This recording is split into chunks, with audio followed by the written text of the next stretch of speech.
question would be like, what do you guys think? Like, what can be improved and stuff like that. Yeah, cool. Yeah. We start? Yeah, sorry. Okay, cool. So we have the two winners from our mystery games, and this is Alex. This is, sorry, I forgot your name. My name is Idris. Idris. Yeah, I will fix it on the back. Yeah, cool. Yeah. So we just want to ask you to like, how did you guys solve the game, and like how long did it take you, and what's the step you took? Yeah, so for level 1, that was where I kind of struggled because it was later on, but I was able to put the pieces together at first I tried to combine all the pieces and like build out the whole map, but it was better off for me to just start from the end and then find another piece that connected with them.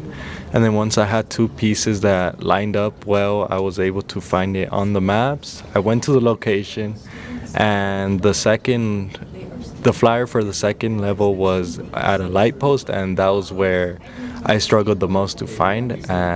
But after around like 30 minutes to an hour, I was able to find it. So in total, level 1 took me like 3 hours of like having to think of where this might be, and then pinpointing the location, and then actually going to the location. But it was nice.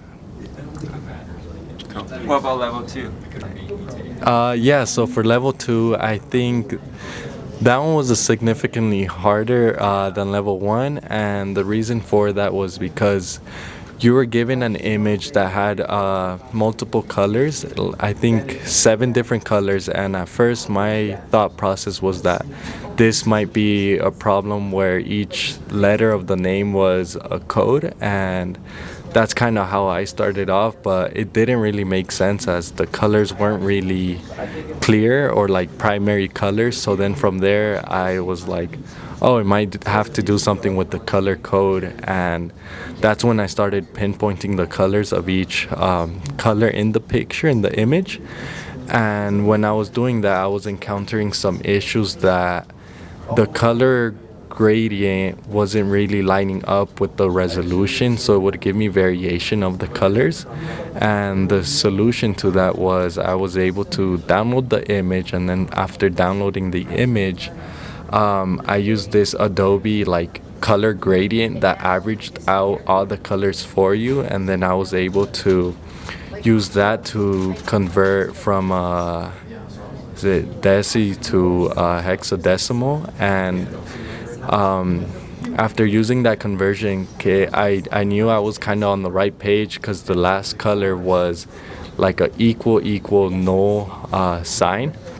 And from having that, I was like, okay, I think this step was done correctly. And after converting all the letters, I thought it was something to do with the Caesar cipher or a Vigenère cipher, and I took around like an hour messing around with that using keys, but I couldn't get to anything like logical that made sense.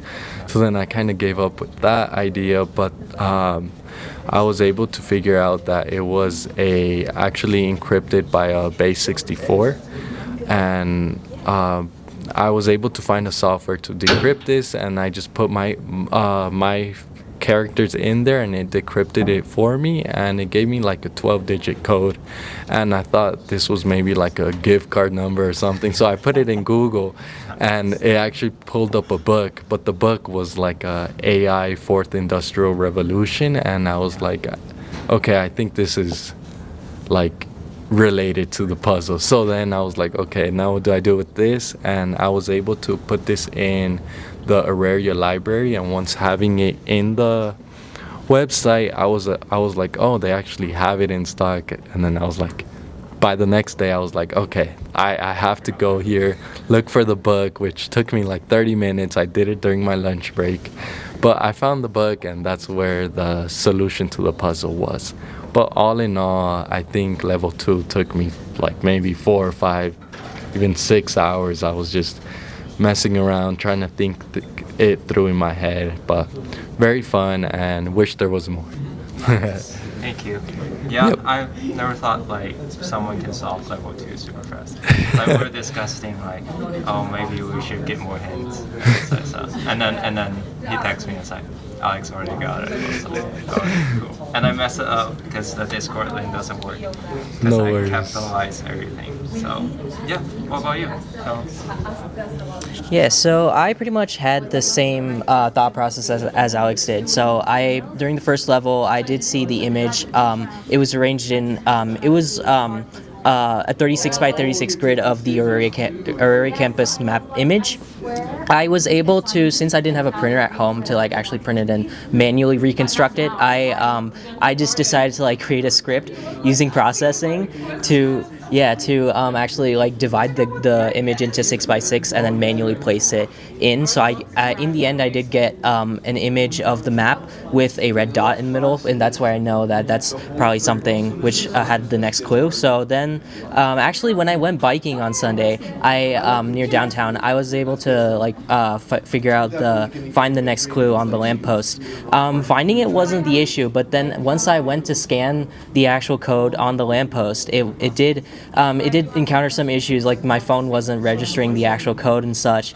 I tried it with different devices. I took a picture and scanned it with my computer, scanned it with my father's phone as well. Didn't seem to get anything from there. But so then from there, I just decided to learn a little bit more about like QR codes and see how they work. It turns out there's a lot of like encryption methods and stuff that go into like whether like actually just like how the QR code is constructed. It's not just the data itself that's encrypted. There's also like mathematical processes as well that are designed to like reconstruct the data in case like the QR code fails. So I did a bit of learning on that. But then as well as that, I was able to like manually reconstruct the pixels in a matrix and then put that in another script, which I created using Python.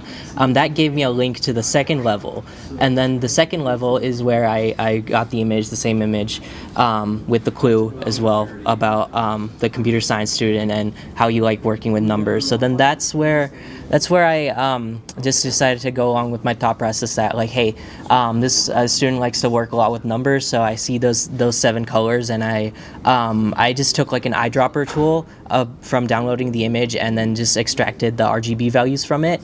From there, I didn't have any idea what to do, so then I encrypted it using ASCII. And then from there, it gave me like a string with the double equal sign, like he said. And then from there, I noticed that there, like the double equal sign, usually in my game design experience, is something to do with like encrypting an image or in base 64. So then I used another base 64 encoder to decrypt the actual ASCII string, and it gave me an ISBN number for the book. And then that led me to, like, again, use the Uri Library Campus resource to locate the book and then find the final clue. nice. Yeah. But Do you- yeah, Go ahead. Oh, like, do you guys think this is like perfectly difficulty, or should we make it harder, or should we make it like easier? What do you guys think? For I think harder would be better, because I mean, imagine a puzzle that takes someone 24 hours, a whole day to do in like time length. Because I think in average, I think it was around maybe half a day of like level 2. So level 2 was good, or maybe even a third level would have been like, I would have been like, God damn it, you know? Because I mean, like for me, even like the flyer, I struggled with that. Like I did not know how to decrypt that. So I had good old ChatGPT get me the link to even start the puzzle. But things like that were like little, like I was like, wow, well executed. yeah. I mean, I would also have the same thoughts as Alex. Maybe like adding another level or something would kind of increase the difficulty, because I know in the Discord post it did say like, you know, it's a puzzle for the entire semester. So I was kind of expecting something where it's like, oh, there might be like multiple levels or something that might take me like across multiple like days of just like, you know, maybe free time work. But all in all, I was able to like solve it in about a day or so. So maybe incorporating like another level or something would be more fun fun, more engaging to the puzzle. But all in all, this puzzle was a good taste of like the like getting myself to refresh myself on like my CS skills back in the day. Actually, I had a lot of CS experience, so it felt good to kind of refresh that experience now and then. So it's been a fun experience for sure. You could probably ask him like what he could expect. Yeah, when we first planned this was a semester-long challenge, and then not even the first week, it got solved. So I was like, okay, cool. So yeah. Anyways, thank you so much for joining, and congratulations, you win the prizes, and yes, and stay tuned for the next one. Yeah, cool. Thank you. Don't go with your Done. Yeah. Okay.